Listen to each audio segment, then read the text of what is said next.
عزم و ہمت، ذہانت و استقلال کا پیکر چاند بی بی، جس نے اپنی بہادری اور ثابت قدمی سے مغل فوج کو ناکوں چنے چلوا دیے۔ حسین نظام شاہ والی احمد نگر دکن کی بیٹی تھی۔ اس کی ماں کا نام خونزہ ہمایوں تھا۔ والدین نے اس کی تعلیم و تربیت پر خاص توجہ دی اور نہایت لائق فائق استاذہ کو اس کی تعلیم پر مامور کیا۔ یہی وجہ تھی کہ چند ہی سال میں شہزادی جملہ علوم و فنون میں ماہر ہو گئی۔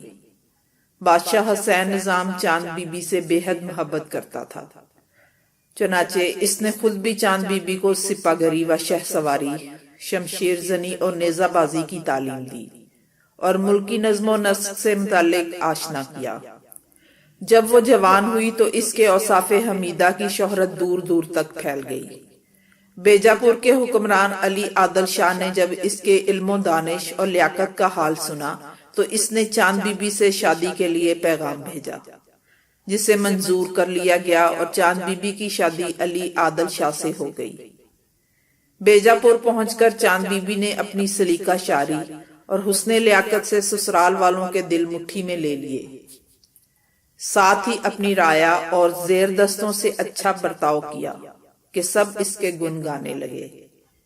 ایک دفعہ علی عادل کو خبر ملی کہ دربار سے کچھ امیر اس کے خلاف سازش کر رہے ہیں اور اس کی جان لینے کے در پہ ہیں۔ اس نے ان امیروں کے نام جاننے کی بہت کوشش کی لیکن ناکام رہا۔ اب وہ ہر وقت اپنی جان کے خوف میں مبتلا رہنے لگا۔ چاند بی بی نے اپنے شوہر کی بدلی ہوئی حالت دیکھی تو اس نے بادشاہ سے اس کا سبب دریافت کیا۔ جب اس نے بتایا کہ مجھے قتل کرنے کی سازش ہو رہی ہے تو بہادر چاند بی بی نے شوہر کو تسلی دی اور کہا کہ میرے ہوتے ہوئے کوئی آپ کا بال بیکا نہیں کر سکتا۔ آج سے رات کو میں آپ کی حفاظت کروں گی، آپ اطمینان سے سویا کیجیے۔ شوہر کی حفاظت کے خیال سے چاند بی بی بذات خود شاہی خوابگاہ کی نگہبانی کرنے لگی۔ ایک رات اچانک بالا خانے پر کسی کے کودنے کی آواز آئی۔ پہرے داروں یا شوہر کو جگانے کی بجائے چاند بی بی خود تنہا بالا خانے پر چڑھ گئی۔ وہاں دو نقاب پوش ہاتھوں میں برہنہ تلواریں لیے موجود تھے۔ دونوں چاند بی بی پر جھپٹے مگر وہ پھرتی سے پیچھے ہٹی اور پینترا بدل کر تلوار کا ایسا بھرپور ہاتھ مارا کہ ایک وہیں ڈھیر ہو گیا۔ دوسرا آگے بڑھا تو اس کا بھی وہی حشر ہوا۔ شور سن کر علی عادل شاہ جاگ اٹھا اور بھاگتا ہوا اوپر آیا۔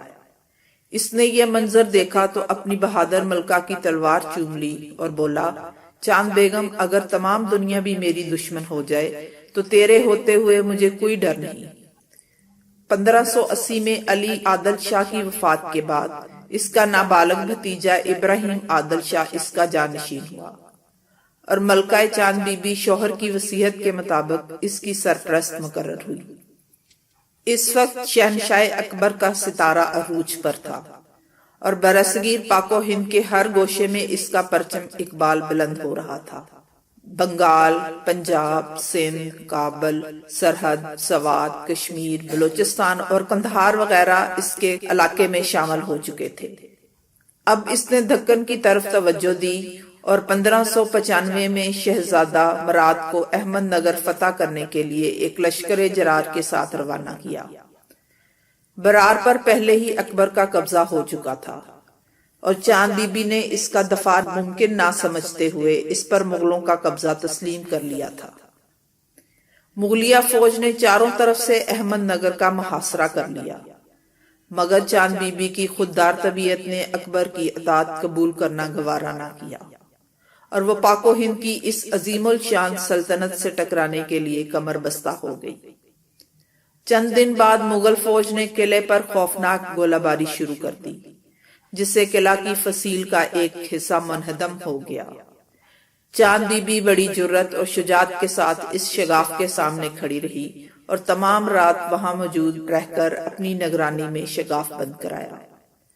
اس نے قلعہ کی دیوار پر ہر جگہ توپچی متعین کر رکھے تھے، جن کی کمان وہ خود کر رہی تھی۔ مشہور ہے کہ ایک موقع پر مغل فوج کا مقابلہ کرتے ہوئے چاند بی بی کی محصور فوج کے پاس سیسے کی گولیاں ختم ہو گئیں۔ تو چاند بی بی نے فوراً تانبے کی گولیاں بنانے کا انتظام کیا۔ جب وہ سٹاک بھی ختم ہو گیا تو سونے اور چاندی کی گولیاں تیار کی گئیں۔ کہا جاتا ہے کہ اس مقصد کے لیے چاند بی بی نے اپنا تمام زیور اور نقد روپیہ گولیاں ڈھالنے والوں کے سپرد کر دیا، مگر شکست قبول نہیں کی۔ آخر حملہ آور فوج کو بری طرح سے پسپا ہو کر پیچھے ہٹنا پڑا اور شہزادہ مراد نامرادی کے داغ سینے میں چھپائے واپسی پر مجبور ہو گیا۔ تاریخ کی یہ بے نظیر فتح ایک العزم اور شیر دل خاتون کی استقامت اور شجاعت کی زندہ جاوید مثال ہے، ورنہ شہنشاہ اکبر کی عسکری قوت کے سامنے چاند بی بی کی کیا حیثیت تھی؟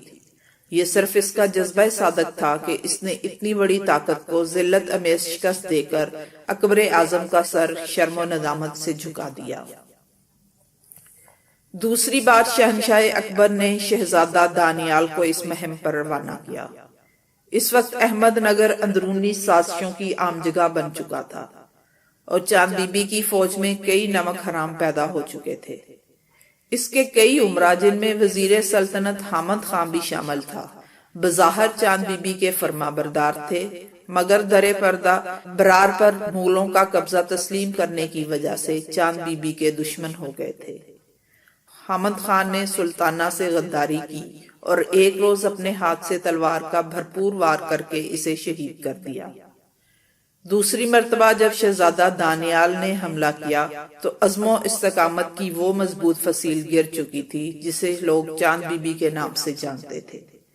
چنانچہ معمولی جھڑپ کے بعد احمد نگر مغل فوج کے حوالے کر دیا گیا۔ چاند بی بی کا کردار اگرچہ رضیہ سلطانہ کی طرح سیاسی حیثیت رکھتا ہے، مگر ہمارا تعلق اس کی زندگی کے اس پہلو سے ہے جو خودداری اور غیرت، شجاعت و شہامت اور جرأت و استقامت سے عبارت ہے۔ یہی وہ بلند اوصاف ہیں جن کی بدولت اس کی بے داغ سیاسی زندگی تاریخ کے صفحات پر منفرد انداز میں جگمگاتی ہوئی نظر آتی ہے۔ اگر وہ ان اوصاف سے محروم ہوتی تو احمد نگر کی مختصر سی فوج چند گھنٹے بھی اکبری افواج کا مقابلہ نہ کر سکتی اور تاریخ کے اوراق اس کے ذکر جمیل سے خالی ہوتے۔ یہ بات خاص طور پر قابل ذکر ہے کہ چاند بی بی بہت دیندار اور خدا ترس خاتون تھی اور پرہیزگاری کی زندگی بسر کرتی تھی۔